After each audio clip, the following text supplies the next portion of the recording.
हाँ भाई, तो आज हम लोग अपने पास सेल ऑफ गुड्स एक्ट आगे कंटिन्यू करेंगे। लास्ट क्लास में हमने सेल ऑफ गुड्स एक्ट में अपना चैप्टर नंबर 1 स्टार्ट किया था, जहाँ पे हमने पढ़ा था अपने पास formation of contract of sale, और उसके अंडर हमने काफ़ी चीज़ें अपने पास कर ली थी। जैसे कि अगर याद करो तो हमने देखा था कि सेल क्या है, कॉन्ट्रैक्ट में सेल क्या होता है, अग्रीमेंट टू सेल क्या होता है, ये हम डिस्कस किया था अपने पास। ठीक, फिर हमने डिस्कस किया था अग्रीमेंट टू सेल और सेल के बीच में डिफरेंसेस क्या रहने वाले हैं। उसके बाद हम डिस्कस किया कैसे सेल दूसरे कॉन्ट्रैक्ट से कैसे फ़र्क होता है, सेल और हायर परचेज में क्या डिफरेंस है, सेल और बेलमेंट में क्या डिफरेंस है, सेल और contract for work and labour में क्या डिफरेंस है, ये सब चीज़ हमने पास कर ली थी। फिर हमने पढ़ा था अपने पास कॉन्ट्रैक्ट ऑफ सेल की फॉर्मेलिटीज़ क्या है, कि कॉन्ट्रैक्ट में जो पेमेंट होती है वो कैसे होती है और उसकी गुड्स की डिलीवरी कैसे होगी। फिर हम डिस्कस किया था अपने पास गुड्स के अंदर हम क्या क्या लेते हैं, और आज हमें अपने पास क्लासिफिकेशन करना है। तो एक बार गुड्स जल्दी से एक बार रिवाइज कर लेते हैं। गुड्स बेसिकली क्या था, हर तरीके की movable property other than actionable claims and money and includes stock, shares, crops, grass and things attach to और forming part of the land which are agreed to be severed before sale और under the contract of sale. तो मतलब हर तरीके की movable property, जो भी चीज move हो सकती है एक जगह से दूसरी जगह पे, उसको हम सिंपली क्या बोलेंगे, यहाँ पे गुड्स बोलेंगे। ठीक है, चलो जी, अब देखते हैं हम अपने पास क्लासिफिकेशन ऑफ गुड्स। गुड्स कितने तरीके के होते हैं, तो देखो गुड्स हमारे 3 तरीके के हैं, एग्जिस्टिंग, फ्यूचर और कंटिंजेंट। और एग्जिस्टिंग के अंदर तो हमें दिख रहे होंगे 2, एक स्पेसिफिक, एक एसर्टेन्ड और एक अनएसर्टेन्ड, मतलब 3 दिख रहे हैं हमें एग्जिस्टिंग के अंदर। करेक्ट, चलो जी, तो एक एक करके आसान इजीली समझते हैं। इमेजिन करो ये हो तुम, कौन क्या हो रहा है ये?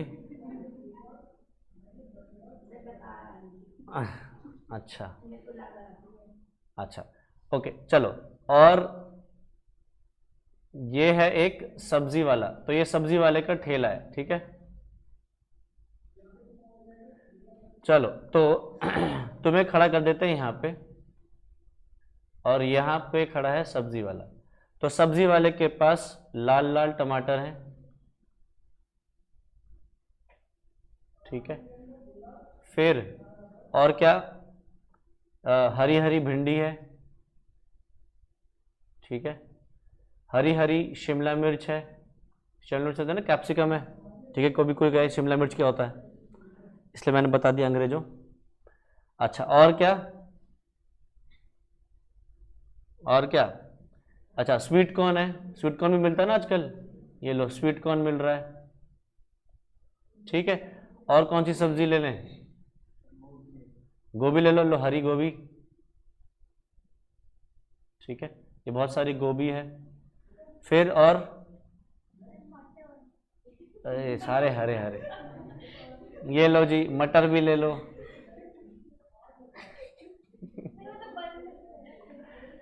हाँ हाँ ठीक है, इमेजिन कर ले मटर है, खोल के दे रहा है, तेरा काम आसान करके दे दिया।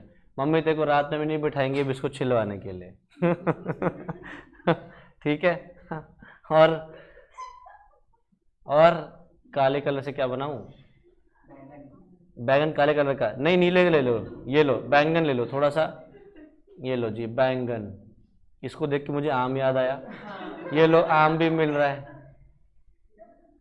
ठीक है, आम भी है। तो इमेजिन करो एक सब्जी वाला जिसके पास बहुत सारी सब्जियां हैं, ठीक है, और तुम उसके सामने खड़े हो गए और कह रहे हो कि भैया मुझे सब्जी चाहिए, आलू टमाटर गोभी प्याज सब कुछ मिल रहा है उसके पास, ठीक है। अब जब उसने वहां पे ठेला लगा रखा है, तो हमने अभी जाके सिर्फ सब्जी देखी है, क्या हमने सब्जी अपने लिए निकाल ली? नहीं, अभी हमने सब्जी अपने लिए छांटी नहीं है, अपने लिए वो अलग नहीं करी है, ठीक है। तो जब तक हम सब्जी अपने लिए निकाल के अलग नहीं कर रहे, छांट नहीं रहे, तो तब तक हम उन सब्जियों को बोलेंगे कि वो हैं अनएसर्टेन्ड गुड्स,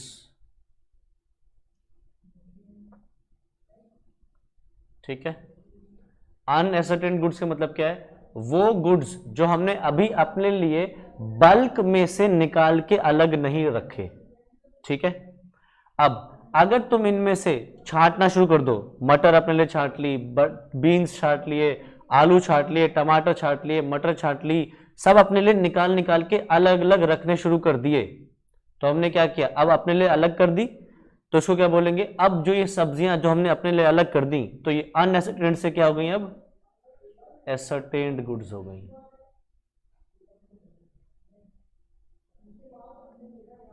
ठीक है, क्योंकि अभी तक हमने छांटी नहीं तो थी अनएसरटेन्ड, हमने अपने छांट ली, तो इनको एसरटेन्ड गुड्स भी बोल सकते हैं या इनको स्पेसिफिक गुड्स भी बोल सकते हैं।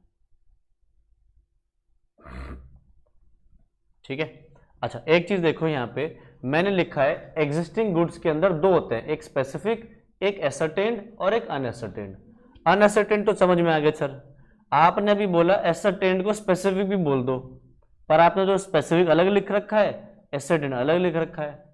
तो देखो मैंने अभी के लिए बोला कि अनएसरटेन्ड गुड्स हमने अभी के अभी सामने सामने खड़े होके छांट लिए, तो जो गुड्स आप इमीडिएटली अपने लिए अलग कर देते हो, इमीडिएटली, उनको बोलते हैं हम स्पेसिफिक गुड्स।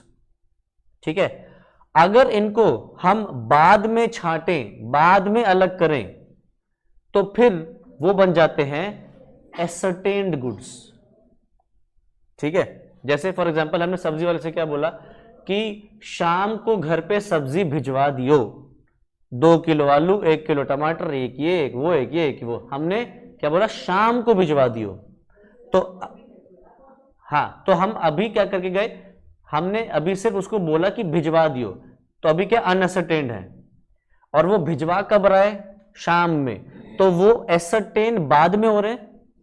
इमीडिएटली तो हम अपने लिए अलग करके नहीं गए, हमने क्या बोला, तब भिजवा दियो, तो तब वो जब शाम को भिजवा रहा है तो अलग शाम में छांट रहा है, तो वो क्या हुए, एसरटेन्ड गुड्स।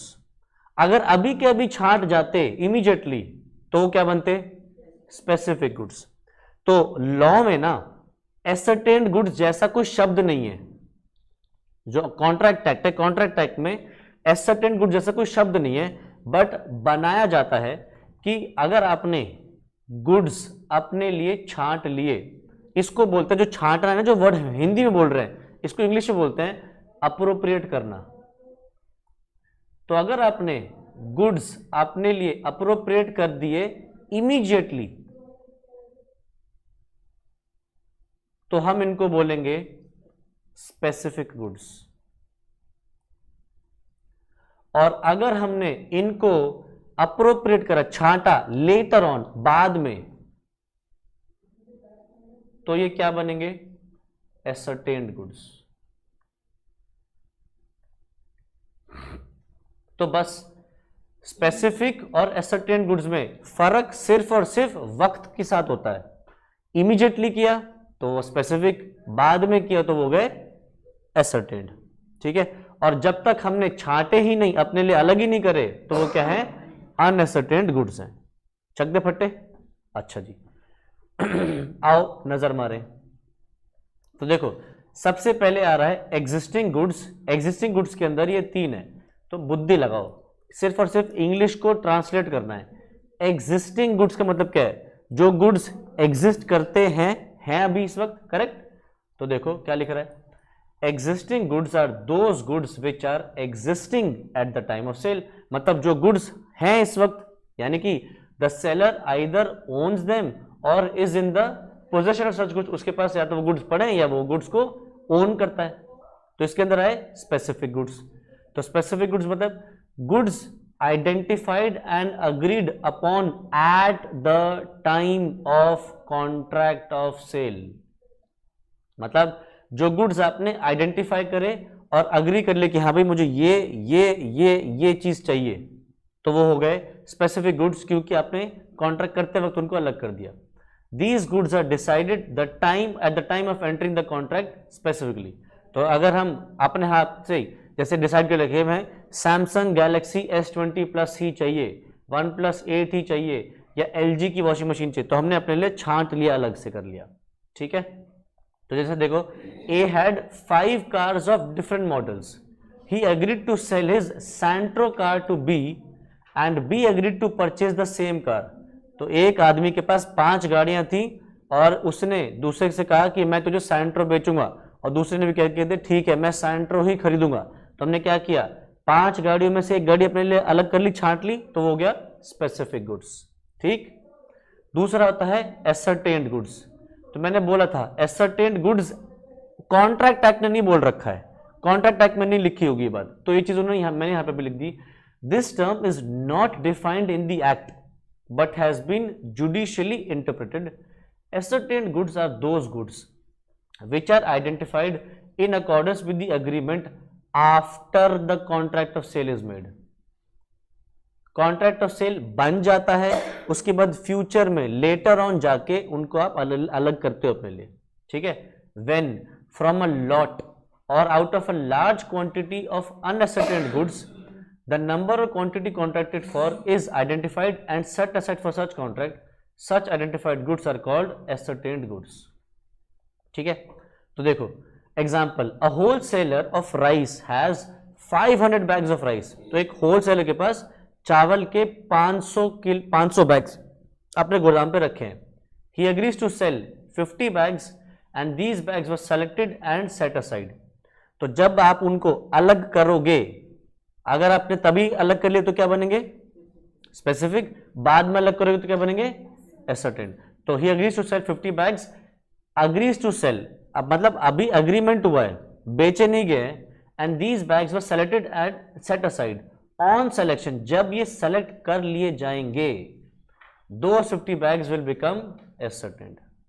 तो देखो नीचे नहीं लिखा मैंने, both specific and ascertained goods mean identified goods। The difference is in the point of time when identified। Specific goods are identified at the time of making the contract, whereas ascertained goods are identified after making the contract but before performing it। और unascertained हो गए जिनको आपने अलग ही नहीं किया हुआ, जैसे सब्जी के ठेले पे जाके खड़े हो गए, आपने लिए छांटी नहीं, तो जब तक छांटी नहीं तो वो है unascertained। तो unascertained goods are the goods which are not specifically identified or ascertained at the time of making the contract। They are indicated or defined only by description or by sample। मतलब आप इनको सिर्फ बता के चले जाते हो कि भैया मुझे अच्छे वाले आलू भिजवा दियो, अच्छा टमाटर भिजवा दियो, अच्छी बीन्स भिजवा दियो। तो हमने डिस्क्राइब कर दिया अच्छा, या लाल लाल टमाटर ही चाहिए, पीले टमाटर मत भिजवाइए, तो डिस्क्राइब कर दिया। तो आप इनको अलग नहीं करके जा रहे हो, बस आप डिस्क्राइब करके जा रहे हो, या सैंपल देख के कि भैया ऐसी वाली भिंडी मत भेजियो, कच्ची कच्ची सी, बड़ी बड़ी भेजियो, ऐसी भेजियो, वैसी भेजियो। करेक्ट। तो ये हो गए अनअसर्टेन्ड गुड्स। अगले आ रहे हैं फ्यूचर गुड्स। तो फ्यूचर गुड्स नाम से समझ आ रहा है, ऐसे गुड्स जो फ्यूचर में बनेंगे, अभी बने हुए नहीं है। जैसे कि फॉर एग्जाम्पल कभी भी कोई गाड़ी खरीदने जाओ तो कोई अगर नई ब्रांड न्यू कार है जिसकी खूब डिमांड है, तो उसमें कहते हैं कि यार ये गाड़ी ना अभी वेटिंग में चल रही है, अगर आज मंगवाओगे ऑर्डर करोगे तो 3 महीने बाद मिलेगी। तो इसका मतलब क्या है, 3 महीने बाद का मतलब क्या है, उनको मजा आ रहा है कि 3 महीने तक वेट करवाने के लिए? नहीं, इसका मतलब क्या है, अभी हमारी गाड़ी बनी ही नहीं है, अभी तो वो बनेगी। सर ऐसे कैसे, टाटा मोटर्स और ये सारी गाड़ियां तो बना के रखते हैं, वो बना के नहीं रखते हैं। अगर बना के रखेंगे तो उनको बहुत खर्चा आएगा, क्योंकि उनको वो गाड़ी अपने पास अलग अलग शोरूम्स पे जमा करके रखनी पड़ेगी, उससे बहुत खर्चा आता है, तो वो बना के नहीं रखते, ऑर्डर्स पे बनाते हैं। तो जितने ज्यादा ऑर्डर्स होंगे उतनी ऑर्डर्स बनती है। इसलिए ये एक एग्जांपल हो गया फ्यूचर गुड्स का, जो गुड्स अभी एग्जिस्टेंस में है ही नहीं। ठीक है। तो देखो it means goods which are yet to be manufactured और प्रोड्यूस्ड और acquired by the seller after making the contract of sale. ठीक है। तो देखो example, Chandu agrees to sell to Monu all the milk that his cow may yield during the coming year। तो चंदू ने मोनू से क्या कहा कि मैं अपनी गाय का सारा दूध जो आने वाले साल में आएगा वो मैं तुझे दे दूंगा। तो क्या साल भर का दूध भैंस एक दिन में निकाल देगी? भैंस निचुड़ जाएगी, तब भी नहीं निकलेगा। तो पूरे साल का जो दूध है आने वाले साल का, तो वो क्या है, फ्यूचर गुड्स है। करेक्ट। जैसे example, a farmer agrees to sell to Nescafe all the coffee beans which will be produced in his garden this year. ठीक है। तो a contract for sale of future goods is always an agreement to sell. हमने पिछली class में पढ़ा था cell और agreement to cell. तो याद करो, हमने डिस्कस किया था कि जब आप सेल करते हो तो आप सामान की ओनरशिप तुरंत की तुरंत ट्रांसफर कर देते हो, और अगर आप कर रहे हो अग्रीमेंट टू सेल तो इसमें ओनरशिप ट्रांसफर होती है फ्यूचर डेट पे, करेक्ट। अब एक बात बताओ, भैंस ने जो दूध निकाला नहीं उसकी ओनरशिप दे सकते हो अभी? नहीं। यानी कि फ्यूचर गुड्स में ओनरशिप क्योंकि बाद में ट्रांसफर होती है, तो फ्यूचर गुड्स का कॉन्ट्रैक्ट हमेशा अग्रीमेंट टू सेल होता है, क्योंकि सेल में तो ओनरशिप इमीडिएटली ट्रांसफर होगी, पर भैंस से जो दूध निकाला नहीं वो कैसे ट्रांसफर कर दे ओनरशिप? यानी कि फ्यूचर गुड्स का कॉन्ट्रैक्ट हमेशा क्या होगा? अग्रीमेंट टू सेल, मतलब जिनमें ओनरशिप बाद में ट्रांसफर होती है, ठीक है। नेक्स्ट आ रहा है कंटिंजेंट गुड्स। कंटिंजेंट गुड्स का मतलब होता है एक ऐसे गुड्स जो हो भी सकता है मिल जाए, हो भी सकता है ना मिले, पक्का नहीं है। जैसे फॉर एग्जाम्पल, अब किसी के पास मान लो इस वक्त ब्रिटिशर्स के टाइम की कार है, तो हमने देखा होगा ना ब्रिटिशर्स के टाइम की कार जो फिल्मों में हम देखते हैं, पुरानी खटारा सी स्लो स्लो चलती हैं, उनका इंजन बहुत वीक सा होता है और कब बिखर जाए पता नहीं गाड़ी, है ना। आज की डेट में अगर वो ब्रिटिशर्स के टाइम की कार किसी के पास है, और होगी, मैं पक्का कह रहा हूं कोई ना कोई जरूर रखता होगा इंडिया में अभी भी, अगर उस कार का इंजन में कोई प्रॉब्लम आई, ब्रेक में कोई प्रॉब्लम आई, उसके कोई स्टीयरिंग में कोई प्रॉब्लम आई, तो उसके क्या पार्ट्स इजीली मिल जाएंगे? नहीं मिलेंगे, क्योंकि वो कहाँ हो गया है। तो वो जो गैराज वाले के पास लेके गया, गैराज वाले से क्या कहता है, मेरी गाड़ी का हॉर्न दे दे, मेरी गाड़ी की ब्रेक्स दे दे, या इंजन ऑयल दे दे, इजीली नहीं मिलेगा। तो क्या कह रहा है कि भैया मैं देखता हूं, मिल जाएगा तो दे दूंगा, नहीं तो नहीं मिल पाएगा। तो ये क्या हो गया? कंटिंजेंट गुड्स हो गए। ये गुड्स जो हो भी सकता है मिले, हो भी सकता है ना मिले, ठीक। या फॉर एग्जांपल कोई चीज जैसे हम कभी खरीदने जाते हैं और वो हमारे साइज की नहीं मिल रही, ठीक है, हमारा साइज जो है वो खत्म हो गया, दूसरे साइजेस मिल रहे हैं, हमने उससे क्या कहा, भैया ये दे दे, वो कह रहा है, मैंने कह रहा नहीं है, हमने कहा यार तू स्टॉक में जाके चेक कर ले, वो कह रहा है वहां पे भी नहीं रखा। तो तुमने पूछा अब ये कब आएगा, उसने क्या बोलता है, पता नहीं सर, कुछ पता नहीं, कंपनी का आ भी सकता है नहीं बच सकता है, कंपनी के ऊपर है। तो क्या हो गए? Contingent goods. मतलब ये गुड्स डिपेंड करते हैं एक इवेंट के ऊपर, एक घटना के ऊपर आधारित हैं, कि अगर वो घटना हो गई तो हो सकता है आपको मिल जाए, अदरवाइज नहीं मिलेगा, करेक्ट। तो पढ़ो, कंटिंजेंट गुड्स का मतलब है द एक्विजिशन ऑफ विच, मतलब जिनको खरीदना by the seller depends upon an uncertain contingency, these are called contingent goods. It may be noted that although contingent goods are a type of future goods, but they are different from future goods in the sense that procurement of contingent goods, contingent goods को acquire करना, procure करना depend करता है एक uncertain event के ऊपर या uncertainty of occurrence के ऊपर, whereas obtaining a future goods does not depend upon any uncertainty of occurrence। तो देखो फ्यूचर गुड्स और कंटिंजेंट गुड्स थोड़े सिमिलर से हैं कि ये भी गुड्स अभी नहीं है और ये गुड्स भी अभी नहीं है, बट इन दोनों में फर्क क्या दिख रहा है?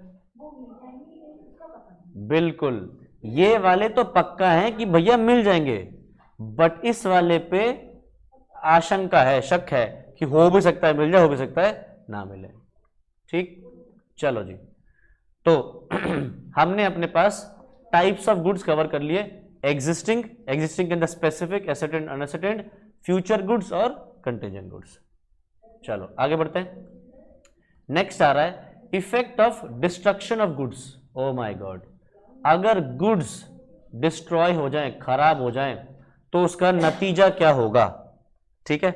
तो देखो, अगर गुड्स पेरिश हो गए बिफोर मेकिंग द कॉन्ट्रैक्ट, आपने कॉन्ट्रैक्ट करा उससे पहले ही आपके गुड्स खराब हो चुके हैं, डिस्ट्रॉय हो चुके हैं, तो फिर इसको बोलेंगे कि ये बनता है एक वॉइड अग्रीमेंट। सिंपल सी चीज है कि हमने जब कोई चीज कॉन्ट्रैक्ट करने के लिए करी और वो चीज ही एग्जिस्ट नहीं करती, तो फिर कॉन्ट्रैक्ट बनेगा ही नहीं, अग्रीमेंट की स्टेज पर रुक जाएगा और वो वॉइड हो जाएगा। जैसे फॉर एग्जांपल, मैंने तुमसे अग्री किया कि मैं तुम्हें एक घोड़ा बेचूंगा, ठीक है, और घोड़ा बेचने से पहले, कॉन्ट्रैक्ट से पहले बेचारा घोड़ा मर चुका है, तो क्या मैं घोड़ा दे सकता हूं? नहीं, उसकी लाश दे दूं? है नहीं ना, तो जब हमें पता है कि जो अग्रीमेंट हम कर रहे हैं वो पॉसिबल ही नहीं है, घोड़ा बिक ही नहीं सकता, तो वो एक वॉइड अग्रीमेंट बनेगा। अब मान लो तुमने उस घोड़े के मुझे 2 लाख रुपए एडवांस दे दिए थे, क्या मैं 2 लाख रुपए रख सकता हूं? नहीं, मुझे 2 लाख वापस करने पड़ेंगे। तो देखो क्या लिख रहा है, बात ध्यान से देखना, वर्ड कौन सा लिखा है? Specific goods. हमने गुड्स बहुत टाइप के पढ़े हैं, ये 3 और ये भी, पर बात किसी कर रहा है? स्पेसिफिक। वेयर स्पेसिफिक गुड्स मतलब जो हम आइडेंटिफाई करके गए थे अपने लिए, हैड पेरिश्ड और become damaged before the contract was made without the knowledge of the seller, the contract is void.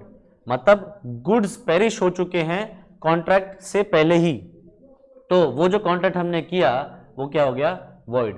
इसके अंदर जरूरी चीज क्या है? Without the knowledge of the seller.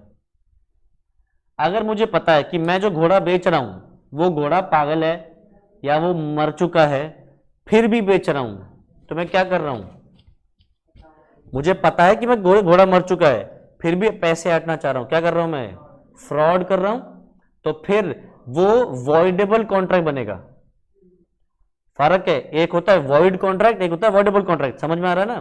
तो अगर मुझे पहले से पता है कि मैं जो कर रहा हूं वो गलत है, फ्रॉड कर रहा हूं, तो वॉइडेबल कॉन्ट्रैक्ट बनेगा। बट अगर मुझे नहीं पता है, सेलर की नॉलेज में नहीं है, तो क्या बनेगा? एक वॉइड कॉन्ट्रैक्ट। ठीक है। तो the contract of sale shall be void on perishing of goods if the following condition are satisfied. पहला, it must be a contract for sale of specific goods. दूसरा, goods must have perished before making the contract and the seller must not be aware of the perishing और damaging. तो हम पढ़ क्या रहे थे? मैं तो यही भूल गया। हम तो पढ़ रहे थे क्या? अगर गुड्स डिस्ट्रॉय हो जाएं तो उसका नतीजा क्या होगा? तो नतीजा क्या है? अगर गुड्स कॉन्ट्रैक्ट करने से पहले ही खराब हो गए तो कॉन्ट्रैक्ट कैंसिल हो जाएगा, वॉइड हो जाएगा। अगर कुछ एडवांस दे रखा है तो एडवांस वापस मिल जाएगा। दूसरी चीज क्या है? गुड्स पेरिश हो गए before sale but after agreement to sell. जैसे मैंने तुमसे क्या कहा कि मैं तुम्हें बेचूंगा एक मोबाइल, ठीक है? और मैंने क्या कहा? अभी मेरी दुकान पे नहीं रखा, मैं दुकान पे मोबाइल जब ले आऊंगा इन्फॉर्म कर दूंगा, आके ले जाना, ठीक है? तो मैंने कहा था 5 दिन के अंदर अंदर आ जाएगा, ठीक है?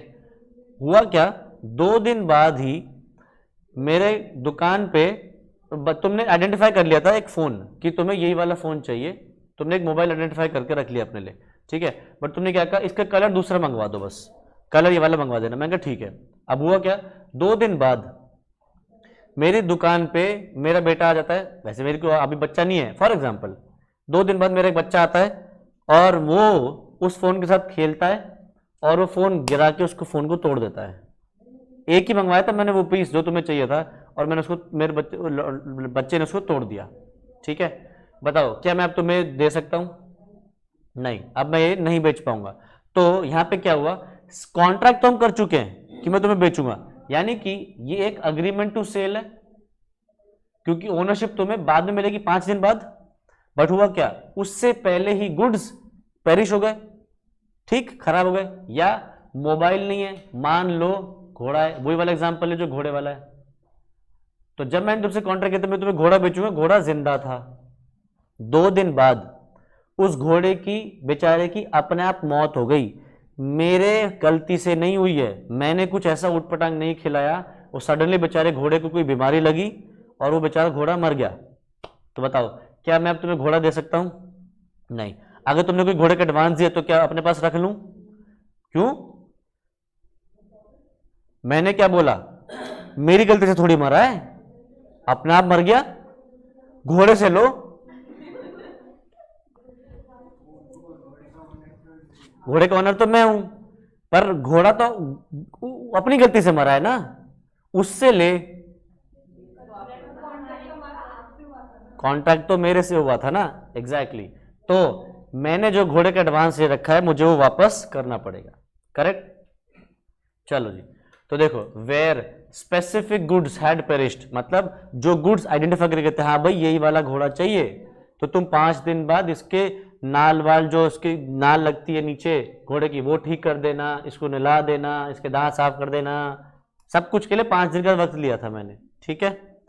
अब तो where specific goods had perished or become damaged without the fault of the seller or buyer after agreement to sell, but before the risk passes to the buyer, the contract becomes void।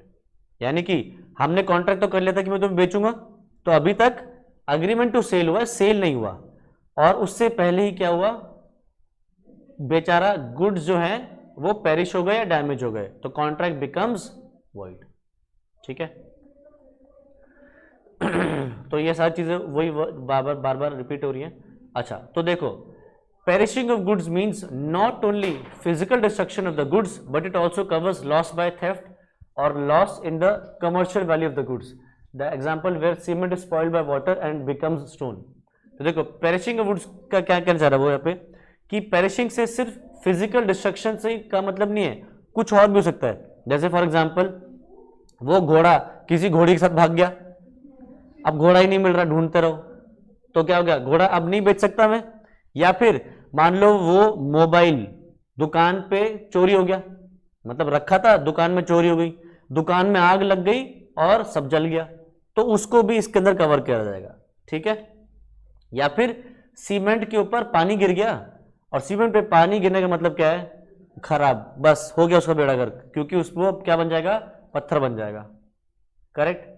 आगे, it should be noted that in both section 7 and 8 as mentioned above, they apply only to specific goods। मतलब ये वाला जो था ना, ये section 8 है हमारा, और जो इससे पिछला वाला था सेक्शन 7, ये दोनों बार बार मैंने बोला था किस पे अप्लाई हो रहे हैं, स्पेसिफिक गुड्स पे ही। अगर अनएसर्टेन्ड गुड्स हैं, अनएसर्टेन्ड गुड्स मतलब आपने गुड्स अपने लिए छांटे नहीं थे, अलग नहीं करे थे, और फिर वो डिस्ट्रॉय हो गए, तो सेलर को कॉन्ट्रैक्ट कैंसिल करने का अधिकार नहीं मिलेगा, सेलर को सामान देना ही पड़ेगा। हाँ, जैसे फॉर एग्जांपल तुमने मेरे से क्या कहा कि हमें एक मोबाइल चाहिए, मान लो तुम कह रहे हो कि सर हमें चाहिए OnePlus 14,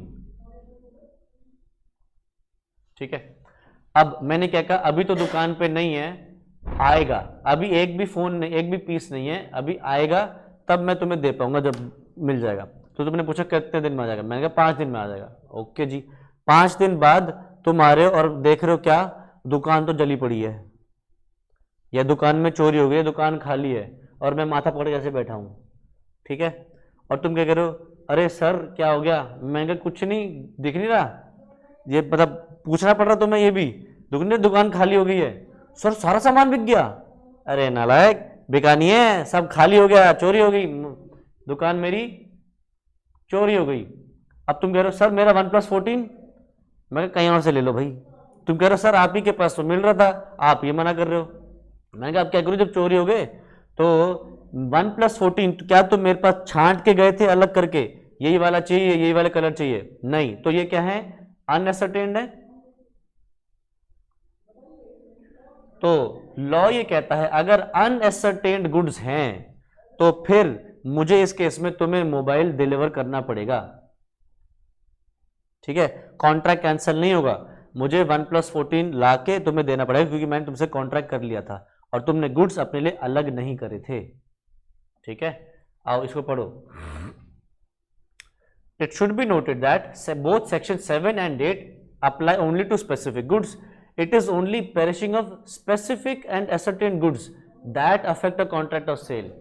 Where unascertained goods are perished, the contract will remain valid and the seller is bound to supply the goods। अगर गुड्स छांटे नहीं है अपने लिए तो कॉन्ट्रैक्ट जिंदा रहेगा और सेलर को सप्लाई करना पड़ेगा माल, ठीक है। आगे लास्ट रह गया बस हमारा प्राइस। तो देखो, जब भी आप कोई सामान खरीदते हो तो उसकी प्राइस पे करनी होती है। प्राइस सिंपली क्या है, मॉनेटरी कंसिडरेशन, पैसों की मॉनेटरी जो कंसिडरेशन है, किस चीज की, फॉर गुड्स, करेक्ट। तो देखो प्राइस क्या है, price is the money consideration for sale of goods. अच्छा, अब मैं तुमसे एक मोबाइल खरीद रहा हूं, ठीक है, और उसके बदले मैं तुम्हें डॉलर्स दे रहा हूं, चलेगा? नहीं। अच्छा, मैं उसके बदले, वो जो गेम आता है बिजनेस, छोटे बच्चे खेलते हैं, उसमें नोट आते हैं बड़े सारे, 100-100 के, 500, 500, 1000 के, मैं तुम्हें वो दे रहा हूं, चलेगा? नहीं। तो पैसे कौन से दूं, कौन सा दूं? अच्छा, ब्रिटिशर्स के टाइम पे जो नोट चलते थे, मैं तुम्हें वो दे रहा हूं, चलेगा? बताओ क्या करूं फिर, कौन से पैसे दूं? जो इस वक्त करेंसी चल रही है, तो जो इस वक्त करेंसी चल रही है इसको बोलते हैं इंग्लिश में लीगल टेंडर मनी, ठीक है? तो जब हम बोलते हैं price is the money consideration, तो इसका मतलब क्या है? Money means legal tender money in circulation. अच्छा, मैं वो वाले नोट दे दूं क्या, 500, 1000 वाले जो बंद हुए थे डिमोनेटाइजेशन में, लेके घूमना ऐसे से,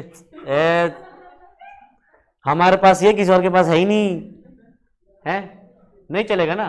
तो लीगल टेंडर मनी जो सर्कुलेशन में है, 500, 1000 वाले नोट अब सर्कुलेशन में नहीं है, तो वो वाले नोट नहीं चलेंगे, करेक्ट? अच्छा, old and rare coins are not included in the definition of money, ये बात तो हम डिस्कस कर ही ली, ठीक है? अच्छा जी, अब सामान का प्राइस कैसे कैलकुलेट किया जाए, एसेट मतलब कैसे कैलकुलेट किया जाए सामान की प्राइस? तो भैया एक सिंपल सी चीज है, या तो सेलर खुद डिसाइड कर ले, ठीक है, या फिर अगर सामान ऐसा है जिसकी वैल्यू आपको किसी से पूछनी पड़ेगी, तो फिर उसको बुलाओ और वो डिसाइड करेगा कि सामान की क्या प्राइस होनी चाहिए। जैसे फॉर एग्जांपल, जब हम कोई जमीन का टुकड़ा खरीदते हैं या घर खरीदते हैं, तो उसकी वैल्यू करने के लिए एक वैल्यूअर को बुलाया जाता है, वो वैल्यू लगाता है कि इसकी क्या वैल्यू होगी, और उस प्राइस में उसको खरीदा जाता है, ठीक है? या फिर अगर आज मैं तुमसे कहूं कि अपनी गाड़ी बेच दो, पुरानी गाड़ी बेच दो, तो तुम तो बेचने के लिए तैयार होगे जितने पे खरीदी, सामने वाला खरीदने के लिए तैयार होगा सबसे कम दाम पे, तो फिर क्या करना पड़ेगा, लड़ाई झगड़ा चल जाएगा, कैसे गाड़ी बिकेगी नहीं, तो क्या करेंगे, एक या तो वर्कर को बुलाएंगे, कोई जो लेबर कहीं वर्कशॉप में काम कर रहा है, या जो ओल्ड कार्स खरीदता डील करता है जिसमें, उससे पूछेंगे कि भाई बात बता, ये गाड़ी इतने साल पुरानी हो गई है, इतना टाइम यूज हुई है, इतना किलोमीटर चली है, ये सब इसमें फीचर्स हैं, उसके हिसाब से बता दे इसकी क्या वैल्यू है। यानी कि हम प्राइस किससे फिक्स करवा सकते हैं, किसी थर्ड पार्टी से भी, या फिर सेलर खुद डिसाइड कर सकता है जो कि कॉन्ट्रैक्ट में वो फिक्स कर दे। और अगर कोई चीज डिसाइड नहीं हो पा रही तो एक रीजनेबल प्राइस, जैसे फॉर एग्जांपल कोई सामान खरीद के ले आए, अब एक सेलर के पास एक सामान पड़ा है, उसको भी नहीं समझ में आ रहा इसकी क्या प्राइस लगाऊं, और तुम्हें भी समझ रहा कि क्या प्राइस लगाऊं, तो एक रीजनेबल प्राइस जो बनती है वो दे दो भाई। कभी कभी ऐसे खरीदते भी ना सामान कि यार पता नहीं चल रहा क्या है, तो वो क्या कहता है, जितना आपको ठीक लगे दे दो। फिर जब तुम बहुत कम बोल देते हो तो कहता है अरे भाई ठीक ठीक लगा लो, थोड़ा सा तो बढ़ा लो, फिर है ना। तो क्या है, प्राइस अगर डिसाइड नहीं हो पा रही तो रीजनेबल प्राइस, अगर डिसाइड हो गई तो कॉन्ट्रैक्ट में लिख दो, अगर किसी थर्ड पार्टी पर डिपेंड करना है तो थर्ड पार्टी से पूछ लो फिर, करेक्ट? तो the price in a contract of sale may be fixed by the contract, या तो कॉन्ट्रैक्ट में फिक्स कर दो, या फिर it may be left to be fixed in an agreed manner such as market price और fixation of price by third party, या फिर it may be determined by the course of dealings between the parties such as manufacturing cost, market price. जैसे हम लोग अपने घर पे कोई फर्नीचर बनवा रहे हैं, लकड़ी का फर्नीचर बनवा रहे हैं, उसमें कारपेंटर से क्या कहा कि भाई तू ये अलमारी बना दे, ये टेबल बना दे, ये बना दे, ये वो बना दे। अब हुआ क्या, हमने पहले टेबल बनाई, एक स्पेसिफिकेशन की बताई, फिर उसमें टेबल में ड्रॉर्स ऐड करवाने शुरू कर दिए, फिर टेबल में मान लो कुछ और ऐड करना शुरू कर दिया कि भाई टेबल में ऊपर कैबिनेट भी बना दे, ये भी बना दे, शेल्फ बना दे। तो क्या हो रहा है, पहले जो डिसाइड करी थी उसके अंदर चेंजेस होते जा रहे हैं, तो जैसे जैसे चेंजेस होंगे फिर वैसे वैसे प्राइस भी बदलती चली जाएगी। तो यानी कि during the course of dealings, जैसे जैसे हम डील करते जा रहे हैं वैसे वैसे प्राइस फिक्स होती चली जाएगी, करेक्ट? या फिर अगर आप प्राइस डिसाइड नहीं कर पा रहे तो क्या करो, एक रीजनेबल प्राइस दे दो। अब रीजनेबल प्राइस हर केस में अलग होगी, ठीक है? ऐसा नहीं कि कोई रीजनेबल प्राइस बताई जा सकती है, एक्ट में लिखी जा सकती है। जैसे फॉर एग्जांपल जूता खरीदो तो जूते की एक रीजनेबल प्राइस अलग है, कैमरा खरीदो उसकी अलग प्राइस है, मोबाइल खरीदो उसकी अलग प्राइस है।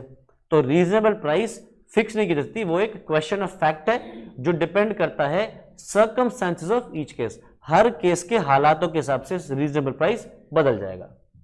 बड़े अच्छा, अगर थर्ड पार्टी प्राइस फिक्स नहीं कर पाई तो उसका नतीजा क्या होगा। देखो हमने गाड़ी बेचनी है अपनी, और गाड़ी बेचने के लिए हमने एक वैल्यूअर को बुलाया कि भाई बता दे कितने की बेचनी चाहिए इसको, ठीक है। तो मैं बायर हूं तुम्हारी गाड़ी का, तुम बेच रहे हो, ठीक है। और हमने एक वैल्यूअर है हमारी ये हमारी वैल्यूअर है, हमने इसको बुलाना था कि ये आके डिसाइड करे। अब मुझे दिख रहा है कि जो वैल्यूअर है वो इस गाड़ी की वैल्यू शायद बढ़ा के बोलेगा, ठीक है।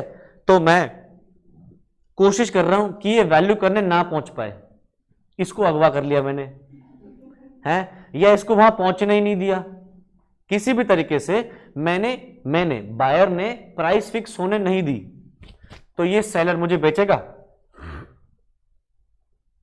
नहीं, क्योंकि इसको क्या दिख रहा है कि मैं अलग अलग जुगाड़ लगा के किसी भी तरीके से इसको प्राइस फिक्स करने से रोक रहा हूं। या ये पहुंच गई तो फिक्स करने में, अरे नहीं क्या बात कर रहे हो, ये तो इतना कम है, देखो घटिया हो रखा है, देखो इसमें जंग लग रखा है, देखो ये कितना पुराना है, ऐसे ऐसे करके उठपटांग की बातें कर रहा हूं मैं।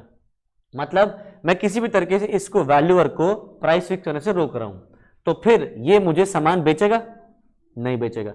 अब इसकी वजह से इसको नुकसान हो रहा है, कि इसकी एक तो बिक्री नहीं हो रही, जो मुझे बिक्री हो रही थी उस पर प्रॉफिट होता वो नहीं हुआ, ये भले किसी और को बेच सकता था वो भी नहीं बेच पा रहा अब। तो फिर इस केस में इसको जो नुकसान हो रहा है ये नुकसान भी मुझसे ले सकता है, ठीक है। उल्टा भी पॉसिबल है कि ये रोक दे, सेलर सामान प्राइस फिक्स करने से रोक दे, कि अगर सेलर को दिख रहा है कि मेरी गाड़ी बहुत ज्यादा पुरानी हो गई है, इसके दाम तो बहुत कम होंगे, तो वैल्यूअर से क्या कह रहा है, वैल्यू को रोक रहा है, किसी तरह से पहुंचने नहीं दे रहा वहां पे, या फिर इसको किसी भी तरीके से प्राइस फिक्स करने से अगर रोक रहा है, तो फिर मैं कॉन्ट्रैक्ट तोड़ दूंगा। और मैं क्या कहूंगा कि अब मैं गाड़ी जो खरीद पाता वो अब मैं किसी और बंदे से खरीदा था, उसने अब आगे बेच दी, अब मैं नहीं ले पा रहा, तो मुझे नुकसान हो रहा है, अब मैं वो उससे नुकसान ले सकता हूं, करेक्ट। तो अगर प्राइस फिक्स नहीं हो पा रही है तो कॉन्ट्रैक्ट कैंसिल हो जाएगा। और अगर किसी पार्टी ने जानबूझ के कॉन्ट्रैक्ट की फिक्स होने नहीं दी थर्ड पार्टी से प्राइस, तो फिर वो दूसरी पार्टी से कॉम्पेंसेशन ले पाएगा। तो where the parties decide that the price is to be fixed by the valuation of a third party and such third party fails to fix the price, the contract becomes void. However, if the buyer has received and appropriated the goods or any part thereof, he becomes bound to pay the price. तो अगर for example मैंने कुछ सामान खरीद लिया था और वो थर्ड पार्टी प्राइस फिक्स नहीं कर पाई, तो मैं जितना सामान ले चुका हूं उतने की मुझे पेमेंट करनी पड़ेगी, और बचा हुआ जो इतना नहीं लिया था मैंने वो उसी के पास छोड़ दूंगा। अब प्राइस क्या पे करूं, रीजनेबल प्राइस, ठीक है। अच्छा, where such third party is prevented from making the valuation by the fault of the seller और the buyer, the innocent party may maintain a suit, मतलब वो दूसरी पार्टी पे केस कर सकती है for damages against the party in default, ठीक। आगे लास्ट है हमारा stipulations regarding payment of price. तो देखो जनरल रूल ये चलता है, जनरल रूल ये है कि अगर दो लोगों के बीच में कॉन्ट्रैक्ट हो रहा है सेल ऑफ गुड्स का, कि ये बंदा इसको गुड्स बेचेगा और ये बंदा इसको प्राइस पे करेगा, तो इसको प्राइस कब पे करनी होगी, गुड्स की डिलीवरी से पहले या गुड्स की डिलीवरी के बाद। तुम लोग भी क्या करते हो, जब तो किसी दुकान पर जाते हो तो पहले पैसे देते हो फिर सामान लेते हो, या पहले सामान लेते हो फिर पैसे देते हो, पहले सामान लेते हैं फिर पैसे देते हैं। तो जनरल रूल भी तो यही होना चाहिए ना फिर। तो जनरल रूल क्या है कि पेमेंट ऑफ प्राइस बाद में होगी, डिलीवरी ऑफ गुड्स पहले होगी, ठीक है। बट मान लो ये जो सेलर है, इस सेलर ने एक शर्त रखी, क्या भैया पहले पैसे फिर सामान, जूते दो पैसे लो, या उल्टा कर दिया उसने, पैसे दो जूते लो। मतलब वो क्या कह रहा है कि मेरे लिए क्या जरूरी है, पहले पैसा फिर माल, करेक्ट। तो फिर हमने क्या किया, उस रूल को तोड़ दिया। तो अगर रूल को तोड़ना है तो फिर वो पहले बताए, है कि नहीं। जब वो रूल तोड़ेगा तो पहले क्या बात करे, बताए कि भैया पहले पैसे चाहिए, उसी के बाद मैं सामान दूंगा। तो आओ ये चीज क्या कह रहा है, अगर एक कॉन्ट्रैक्ट किया जा रहा है सेल का, तो इसके अंदर पेमेंट के बारे में कुछ कंडीशंस हो सकती हैं या पेमेंट के बारे में कंडीशंस नहीं हो सकती हैं, ठीक है। तो अगर स्टिपुलेशन है as to time for payment of price are not regarded as essence of the contract, basically क्या लिख रहा है, मैं इसको यहाँ पे जो इंग्लिश लिखी उसको क्लियरली हिंदी कर देता हूँ कि अगर एक नॉर्मल कॉन्ट्रैक्ट है जहां पे प्राइस पे करने के बारे में कोई टाइम नहीं लिखा गया है, तो प्राइस कब पे की जाएगी, गुड्स की डिलीवरी के बाद या पहले, गुड्स की डिलीवरी के बाद। तो देखो, तो if payment is not made in time the seller can not cancel the contract but can claim damages. तो अगर मैंने तुम्हें मोबाइल बेच दिया है और तुमने अभी तक पैसे नहीं दिए हैं, तो मैं सामान वापस नहीं ले सकता, मैं बस प्राइस के लिए केस कर सकता हूं, या मुझे जो नुकसान हो रहा है, इंटरेस्ट मुझे लॉस हो रहा है पेमेंट नहीं मिलने से, उस डैमेजेस को रिकवर कर सकता हूं, बस कॉन्ट्रैक्ट कैंसिल नहीं कर पाऊंगा क्योंकि पेमेंट ऑफ प्राइस बाद में ही होती है। ठीक है। हाउएवर देखो क्या लिख रहा है, the time of payment can be made essence of the contract. आप पेमेंट को एसेंस बना सकते हो कि भैया पहले पैसा फिर सामान। तो अगर ऐसा होता है तो फिर कॉन्ट्रैक्ट में सबसे पहले क्या होगा, पेमेंट होगी, उसी के बाद गुड्स की डिलीवरी होगी। तो if there is no express provision in the contract of sale with regard to time of payment, then time of payment is not deemed to be the essence of the contract. तो अगर आप specifically लिख दो कि payment सबसे ज्यादा जरूरी है, तो पहले पेमेंट होगी फिर सामान होगा। अगर कुछ नहीं लिखा तो पहले गुड्स की डिलीवरी होगी और उसके बाद पेमेंट होगी।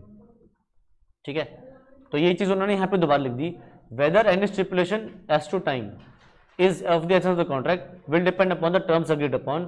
It means that time of delivery of goods can also be made essence of the contract if an express provision to this effect is made in it. If no such provision is made, then time of delivery of goods will not be the essence of the contract. ये बहुत बेकार सी बात है, कोई जरूरत है नहीं। वैसे देखो हमने क्या पढ़ा, जनरल रूल क्या है कि डिलीवरी ऑफ गुड्स पहले होगी कि पेमेंट ऑफ प्राइस पहले होगा, डिलीवरी ऑफ गुड्स पहले होगी। तो ये बात आप कॉन्ट्रैक्ट में भी लिख सकते हो, बस ना भी बोलो तब भी तो एप्लीकेबल है ही ना ये बात, पर आप चाहो तो कॉन्ट्रैक्ट में भी लिख दो क्या कि पहले जब तक सामान नहीं पहुंचेगा हम पेमेंट नहीं करेंगे।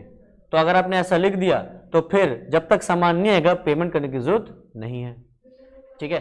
और last, it may be noted that in ordinary commercial contracts, जो ऑर्डिनरी कॉन्ट्रैक्ट्स होते हैं commercial contracts for sale of goods, time is the prima facie of essence with respect to delivery. तो अगर जनरल कॉन्ट्रैक्ट है तो general contract में time सबसे ज्यादा जरूरी डिलीवरी वाला होता है, पेमेंट ऑफ प्राइस वाला इंपॉर्टेंट नहीं होता। पेमेंट ऑफ प्राइस बाद में भी हो सकती है। ठीक है। तो formation of contract of sale जो है हमारा यहां पे फिनिश हो जाता है। ठीक है। चलो तो आज इतना ही करते हैं। ठीक है। इसके ऊपर जो नया चैप्टर है उसको अब नेक्स्ट क्लास में कंटिन्यू करेंगे। ठीक है। नया चैप्टर जो है कंडीशंस एंड वारंटीज वाला है। ठीक है। चलो जी, तो आज इतना ही करते हैं, इसके आगे नेक्स्ट क्लास में कंटिन्यू करेंगे। Bye bye.